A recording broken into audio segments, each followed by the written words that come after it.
هەتا ئێستا ئێمە ڕاکەڕاکەمانە بۆ مینحەیەکی 250,000 بەڵام بۆتە میحنەتی بۆ ژیانی ئەو خەڵکە بەڕاستی. وەکو زیندانیانی سیاسی و داواکاریتان چییە؟ ئەمڕۆ بۆچی لە هەڵەبجە گرتبوونەوە؟ ئێمە ڕزگاربوونی هەڵاوی ئەنفال لە هەڵەبجە ئێستا کە گرتبوونەکەمان چڕ کردوێتەوە، ئێمە کۆی گشتیمان لە ناو نوگرە سلمانە 1152 کەس بوو. 52 کەسەکەمان لێو شەهید بووە تا ئێستا ڕوبەتی پیرۆزیان لە دەشتی نوگرە سلمانە.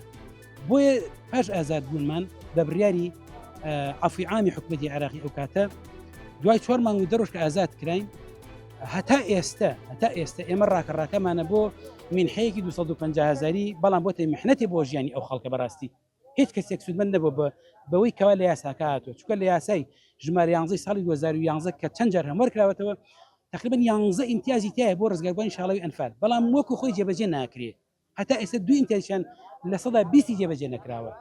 بۆیە لە کۆی 1252 کەسەکە 250 کەسی 248 کەسی مینحەی 250 بۆ برایەوە، بەڵام دوای 10 ساڵ لە وەرگرتی ئەو مینحەیە بەو جۆری کەوا موچەخۆرانی هەرێمی کوردستان وەریانگرت ئەمەش مینحەکان وەرگرت. دواتر لە یاساکات و لە بەرگێکی یاساکات و ئەو کەسانی کەوا دۆسیەکان بەپی یاسا ڕاست کراوەتەوە و لێ شوێن موچیانێ بۆیان ببەستنەوە.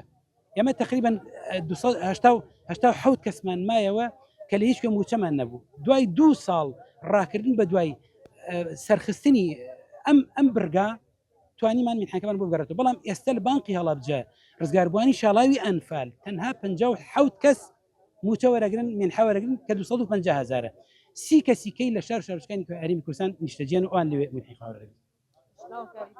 داواکاریمان ئەوەیە ئەو ڕێکەوتنی کەوا حکوومەتی هەرێمی کوردستان لەگەڵ دەستگای زیندانی سیاسیەکانی عێراق کردوێتی وەک خۆی جێبەجێ کرێ، بۆیە هەموو ئومێدێکی ئەم خەڵکەی ڕزگاری شاڵاوی ئەنفال ئەو بۆ هەفتەی پێشوو ئەنجومەنی وەزیرانی حکوومەتی هەرێم دانیشتنی کرد، بەڵام بەداخەوە ئیمزای لەسەر ڕێکەوتنامەکە نەکرد.